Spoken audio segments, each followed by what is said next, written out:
Hello, America. It's just you and me. You and me. But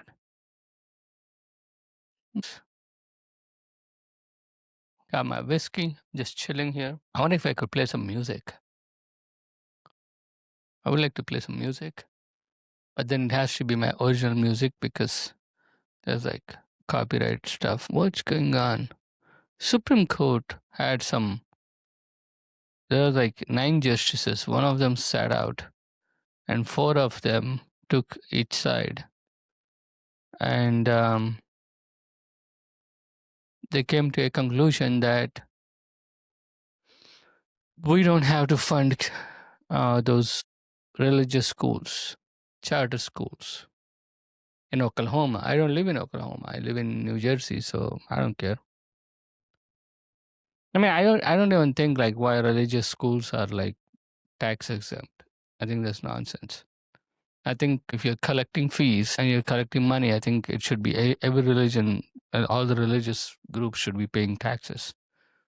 I think that's the only way it's fair. I mean, or I'm going to start my own religion and I'm not going to pay any taxes because I'm a religion myself. Okay? I'm a man of my own religion and thus I shall not have to pay any taxes. No school taxes, no federal taxes, nothing. Because I'm a religion of my own, Vishnu Vaka religion. That's how it works.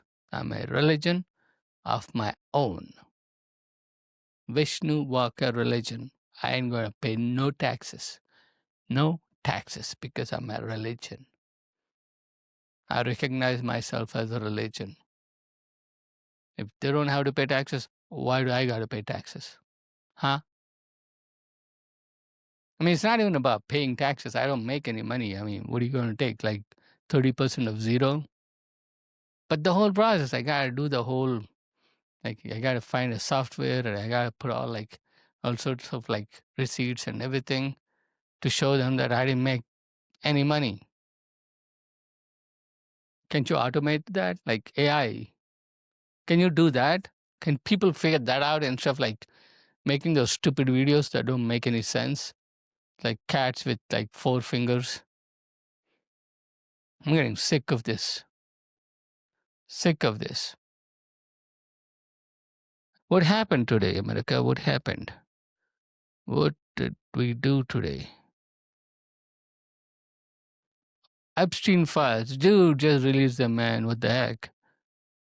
Since when are we as human beings gonna let like pedophiles get away with it? Pedophiles. Pedophiles. I don't think you should be saying that many times, but like, come on. The same people that look down on the oppressed people that are like coming up, those countries, they look down on them like those leaders are corrupt. They're not capable of ruling themselves. And here we are, the greatest nations in the world, in the history of the universe, the rulers, the leaders, the religious heads. Oh, you're there too. And you're all into human trafficking? Like, really? Like, you gotta kick off that. I mean, like, how many people are in that? Like, that you have to cover up? There are like thousands of pages, man. There's like 18,000 documents. 18,000 documents. At least 16 of them disappeared. And there's like heavily redacted. There's literally nothing. There's like a whole bunch of 18,000 sheets with all like blacked out, redacted, because they're all rich and powerful. But you don't let poor people get away with shit. I mean, someone steals stuff at a CVS. Like people steal some lipstick in CVS. You put like body camera footage and you act all like uppity, like those people are begging, like, "Dear sir, sir, sir, I didn't mean to do it. Like, you didn't catch me the first 50 times, and I didn't think nobody's watching. I'm stealing, and now you catch me, and now you want to put me in jail, and you're going to ruin my life." And you never showed any regard for them. But when it comes to those really, really, really rich dudes, and they do horrible things like trafficking young women. Dude, if there is a heinous crime than that, like literally ripping kids from their parents and using them to satisfy the, I mean, these guys are the most rich and famous people. They can literally, I mean, at that point, if you can't get the girl, you don't, that you have to like literally go after kids. Like, how, I mean, it's like, I don't even have, like, I don't even know how to talk about this. Like, you can't get anybody to like you. I mean, you can drink the best whiskey in the world. You got the biggest planes in the world. I mean, you can literally fly anywhere in the world. You're the princes, you're the CEOs, you are the leaders of the free world. And you go to an island for kids. And imagine if people at that level are doing it, how many, like, I think for me, they're the two biggest crimes that are happening in humanity. Actually, one, slavery. When a person is made to work against their will, that's slavery. And when you human traffic people to make them work against their will, that's slavery. And it's happening right now. And we're okay with it. I mean, we're not okay with it, but there are people in power that we elected want to cover up for these people. They would risk their, and this is just nonsense, man. Okay, you don't even have to tell me the names. Just put them in jail. Like, you want to save the victims, I get it. Okay, fine. You want to save the victims, you're going to be like, okay, guys, I am not going to let the, because if we out the people who did it, we're going to hurt the kids that, I mean, at the time they were kids. Well, okay, I agree. No, fair point. Don't tell us who it is. Put them in jail. All of them. Why are they not in jail? You had no problem sending like agents all over the country, give them bonuses to catch people. Most of them are literally working hard to make a living. You have no problem capturing them even during this time. Like, this is Christmas. Like, this is I mean, I don't know. I'm not even a Christian, but even though I'm not a Christian, like, I love this season. This is the most giving season. People are, for a change, they're actually nicer to each other instead of acting like, screw you. If you're suffering, tough luck. I'm going to eat my cake.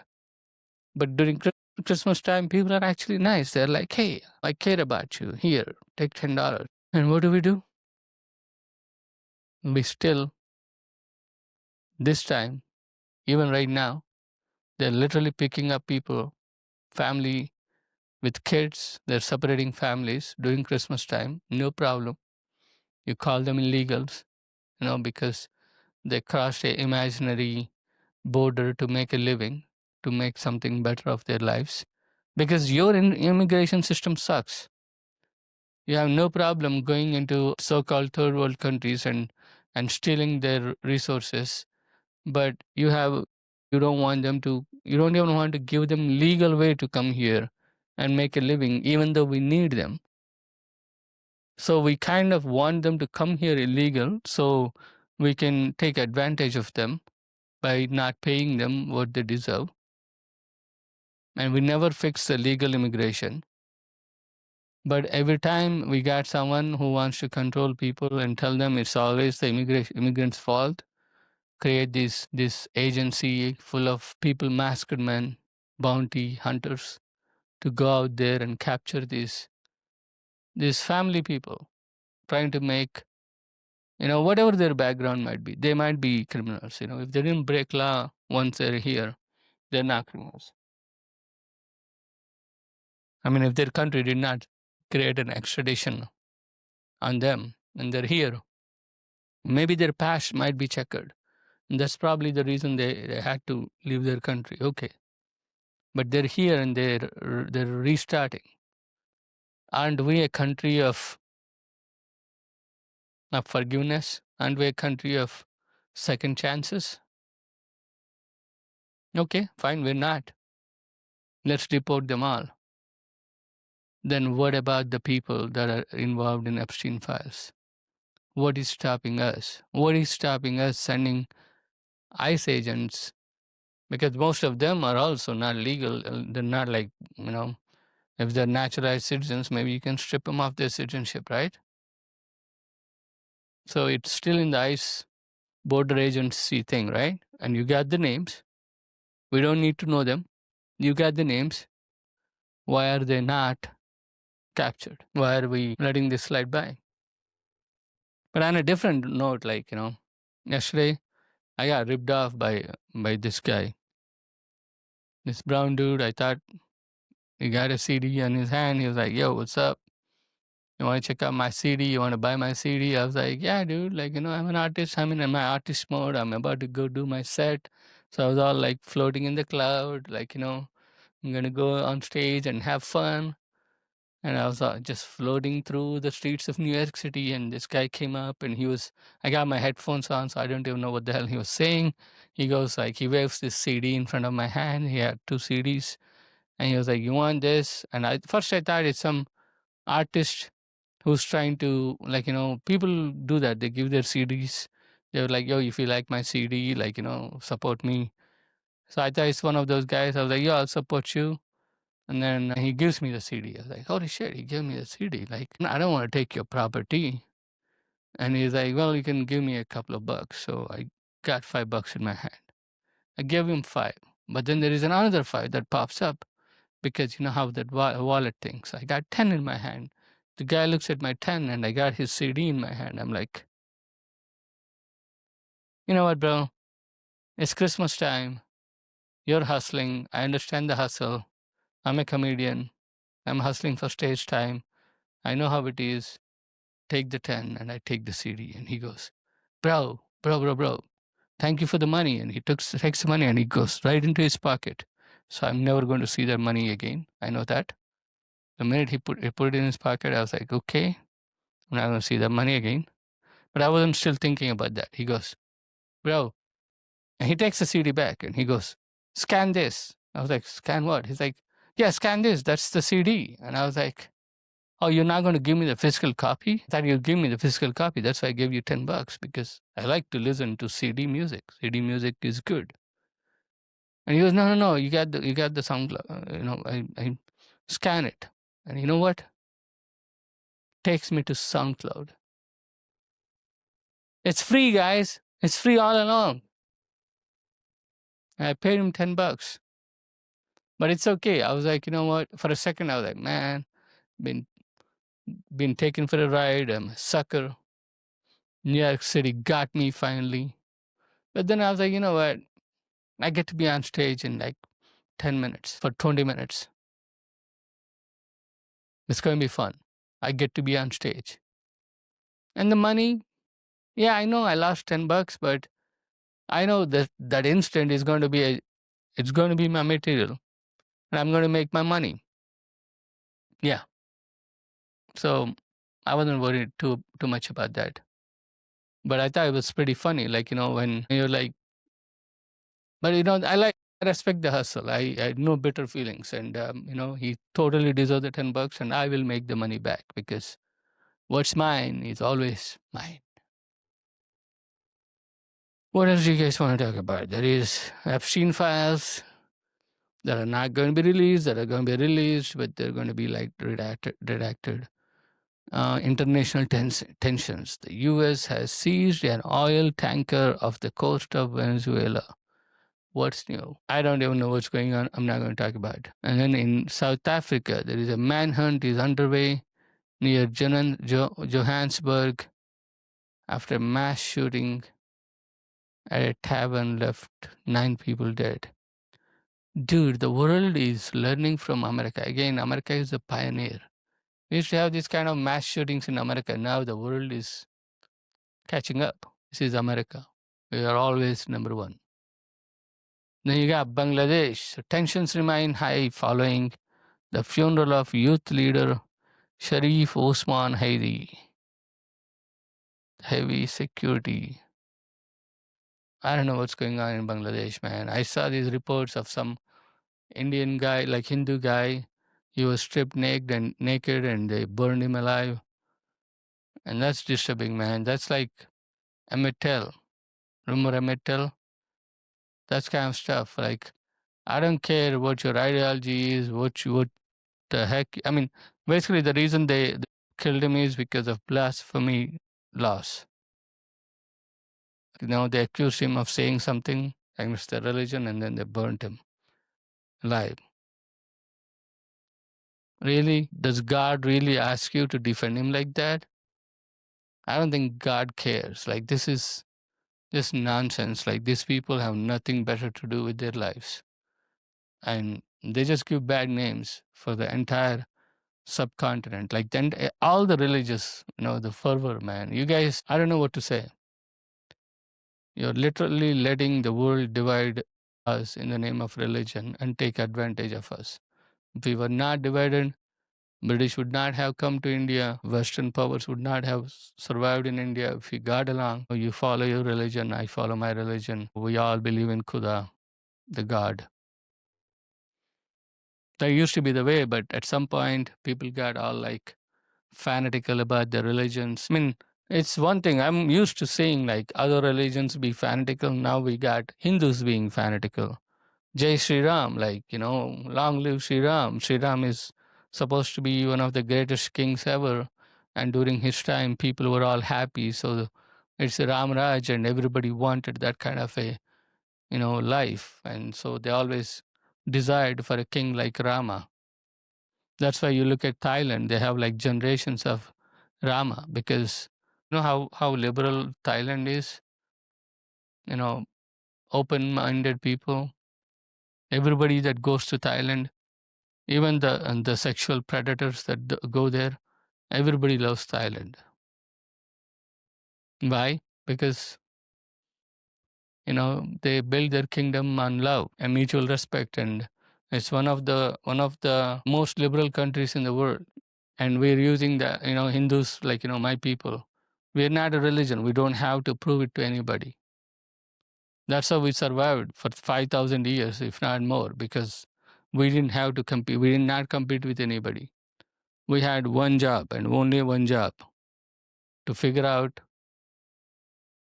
our life and make it better. Like, figure ourselves out and make ourselves better. So each life you advance a little, just a little more. Next life you get a little further. And then eventually you get the moksha, which is release. So the competition is always within you. How to better yourself physically, mentally, and spiritually. That is the challenge of anyone who believes in Sanatana Dharma. I can't even say I believe in any Dharma. I'm an explorer right now. I haven't committed for anything. I love reading. I love to figure out. I'm still a learner. But even those that commit to their faith or whatever, for whatever the reason, I thought it's always should be about you and how you chose that path and how you are going to look at me talk about God and religion while drinking whiskey. Saturday night, what am I supposed to do? I have no shows. So here I am. I think I got some comments. Do I have any comments? Dude, there's like no comments. How come there are nobody is there? Anyways, and then now it's sad to watch, Hindus who was supposed to be tolerant fall for the same trap. And the other thing is, in the same note, man, I don't get India hate, bro. We got 1 billion people that are oppressed for 600 years. But when they got a freedom, they didn't fall for one religion. They went for a secular democracy.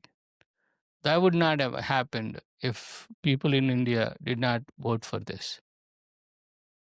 I mean, Pakistanis and Bangladeshis, bro, you don't even belong in the same room. All right, when you got your countries, You took a loyalty to one religion and made it miserable for all other religions. You're not a secular country. You're not even in the same league. So let's not even compare our countries.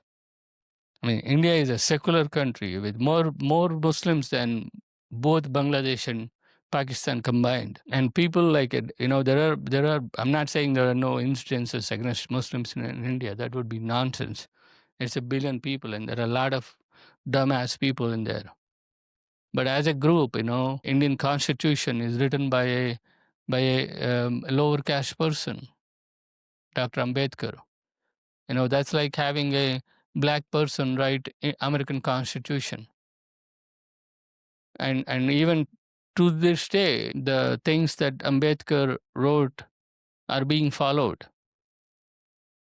And people will get there, we got to educate a lot of people. And I would love to see India be one of those pioneers in spiritual, moral, and ethical lifestyle. That'd be cool. And now, if you think about it, I'm my generation, and is probably the first generation that got proper education, and that's not too long back. 1947 is when India got its freedom. But one way or the other, Indian people stayed together. People of multiple languages, multiple religions, faiths, whatever, we're all together. And people hate India for that. If you're sitting in a Pakistan or Bangladesh and talking shit about India, like, dude, shut up. You're not in the same league. You're still 500 years back. You're stuck in a religious country. So let's not waste your time, my time, comparing. But the shit that's happening in Bangladesh, that's messed up. And I'm not going to, at the same note, religious fanatics, Hindus. You got to talk, even if it's your brother, you got to talk about them. And I'm going to say it, don't do it, man. What is happening? You're giving us bad names. You're giving the Sanatana Dharma bad name by being overjealous. Chill out. But at the same time, how everybody's quiet when Hindus are getting killed, because for them we're not equal to them, because we don't follow their faith. It's just like racism, if you're dark skinned, you're not equal to me. I'm dark skinned. I'm just talking about how racists think. Because they got light skin, they're better than us. Same thing, if we don't believe in their religion, they think they're better than us. That literally shows their insecurity and their they're not there yet. They're immature. That's what it shows. So there, I talked about the Bangladesh tensions. I hope they figure it out. And then Elon Musk got paid $750 billion. And he's going to burn all that money in space. But it's his money. He's going to take himself and all his friends and move to Mars and build himself a house there. And he's going to live there. And I'm like, good riddance, brother. I like him. He's still a visionary, but at the same time, he also got that Afrikan racism. And he succumbs to it. When people with that same thought mentality get around him, he becomes one of them. You know how it is? Confirmation bias. He's a good guy when he's alone. But when he's around like Trump or someone, or J.D. Vance, or any of these conservative guys, his African racism comes into picture. Then Elon Musk becomes Elon Racist Musk. I still like his car. It drives me around. I think it probably saved my life a bunch of times because it auto drives, which means I could drive long distance. Like one day I drove all the way from New York. I did a podcast till like 3 a.m. where Godfrey and Dante just literally roasted me. And then I drove all the way to Nashville with Sharat Small and Christine. Christine came. We drove all the way to Nashville, did a show there, slept there for the night, woke up early in the morning, drove from Nashville to Chicago, did the show, didn't sleep, got in the car. At that point, Christine dropped off. Sharad was still with me, and we both drove back to New York, dropped him off, and I drove straight to my show at Catch, did it, and then I got home. That's like literally a triangle across country. Not across, but like East Coast. And I was only able to do it because of Tesla. Every 2 hours, I'm charging and I'm taking a nap. And that was my sleep. I was sleeping like Einstein. So we covered that part. What else is there? What else is happening? Hi, guys. I think I covered most of them. I'm going to edit this. I'm going to release this. Thank you for being here. Happy Saturday. Today is Saturday, December 21st. I just wanted to come online and just kind of like share some stuff with you, what is going through my head. And I want to do it more often. Maybe I'll do it every day, every other day. I'll try to advertise more. So maybe I'll actually have some people so we could have a live chat. But that's the plan, guys. Thank you. I'm going to sign off. Have a great night. Great American Podcast, episode 5. That's right, episode 5.